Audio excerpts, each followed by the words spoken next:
అయితే నా పేరు వచ్చేసి బి ప్రసాద్ రెడ్డి. నేను గత 13 సంవత్సరాల నుంచి, ఇంతకుముందుకు ఆర్గానిక్ అన్నారు, నేను ప్రకృతి వ్యవసాయం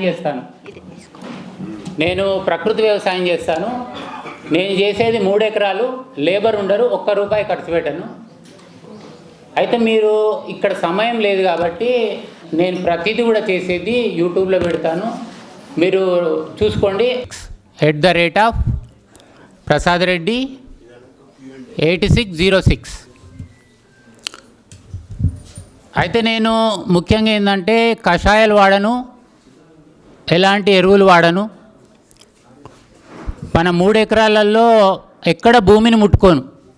జనరల్గా మీరు ప్రతిదీ కూడా వీడియోలో చూడొచ్చు. భూమిని ముట్టుకోకుండా వ్యవసాయం చేస్తాను.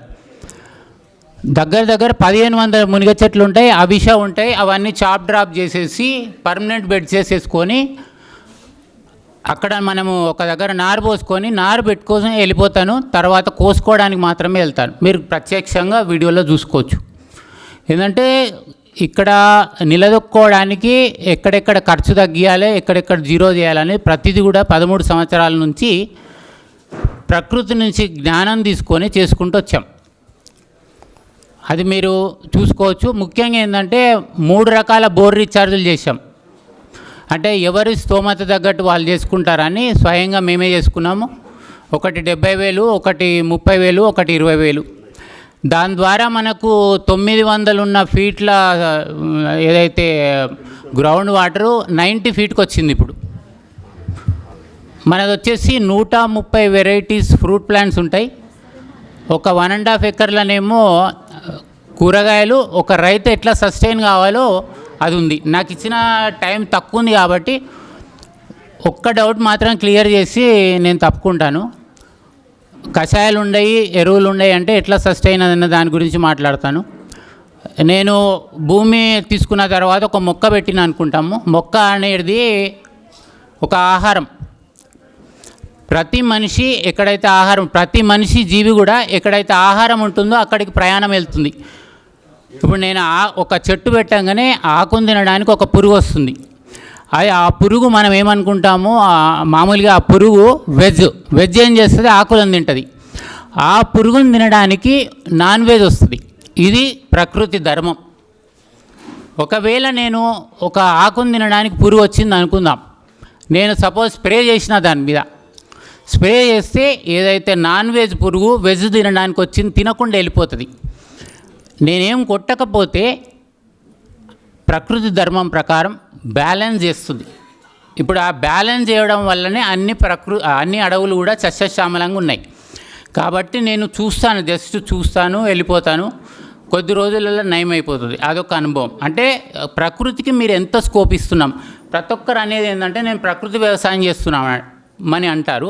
అంటే మీరు ఎంత స్పేస్ ఇస్తున్నారు ప్రకృతికి. నేను 99% ఇస్తాను, 99% ప్రకృతికి ఇస్తాను. కాబట్టి అదే ప్రకృతి వ్యవసాయం అంటేనే ప్రకృతి చేసేది. మన ఎంతైతే ఇన్వాల్వ్ ఉందో అంతే చేస్తాను. మీరు చూడొచ్చు ప్రతిదీ కూడా యూట్యూబ్లో. కూరగాయలు కూడా బ్రహ్మాండంగా వస్తాయి. ఎందుకంటే ఒక పురుగు. ఇంకొక డౌట్ ఉంటుందంటే ఇది చాలా పెద్ద సబ్జెక్ట్, నాకు ఇచ్చింది 5 నిమిషాలే, మీరు అందులో చూసుకోవచ్చు. చాలామంది డౌట్ ఏంటంటే నేను 1 ఎకరంలో చేస్తే పక్క వాళ్ళంతా మందులు కొడితే ఆ పురుగులన్నీ మీ దగ్గరకు వస్తాయి కదా అనే డౌట్ ఉంటుంది. ఎప్పుడైతే కొట్టంగానే మంచి పురుగులతో పాటు మిత్ర పురుగులు కూడా మీ దగ్గర వచ్చేస్తాయి కదా. ఇప్పుడు నా దగ్గర అదే అవుతుంది. ఇప్పుడు నేను చాలామంది అనేది మీరు ఏం కొట్టకపోతే ఇంత బాగా ఎందుకు వస్తుంది. నేను రేట్లు కూడా చెప్తాను. చాలా తక్కువ టైం, నాకు కనీసం ఒక 2 గంటలు కావాలి. అందుకే ప్రతిదీ కూడా మీరు వీడియో అందులో చూసుకుంటే సరిపోతుంది. 630-20-49504 630-20-49504. అయితే ఇంకొకటి విత్తనం గురించి లాస్ట్ మాట్లాడి జరిగిపోతాను. విత్తనం ప్రొటెక్ట్ చేయాలంటే సరైన విత్తనం ఉండాలి. ఆ సరైన విత్తనానికి మనం ఫీడ్ ఏమి ఇస్తున్నాం, భూమికి భోజనం ఎంత బాగా పెడుతున్నాం, ఎంత క్వాలిటీ ఆఫ్ పెడుతున్నాం. ఈ కలుపు ఏదైతే ఉందో కలుపు తీసి బెడ్ మీద వేస్తే సరిపోతుంది. వివిధ రకాలైన కలుపు భూమికి భోజనం. కలుపు అంటేనే భూమికి కలపడానికి వచ్చింది. దాంతోపాటు అవిష గ్లైరిసిడియా మునిగా వేసి మీరు భూమిని మంచింగ్ చేయగలిగితే అద్భుతమైన భోజనం ఉంటుంది. దాని ద్వారా విత్తనం కూడా అద్భుతంగా వస్తుంది. ఎవరికి ఇచ్చినా కానీ చాలా బాగుంటుంది, అది సస్టైన్ అవుతుంది. థ్యాంక్ యూ అండి. మరిన్ని అప్డేట్స్ కోసం బ్యాక్ టు రూట్స్ యూట్యూబ్ ఛానల్ని సబ్స్క్రైబ్ చేసుకోండి.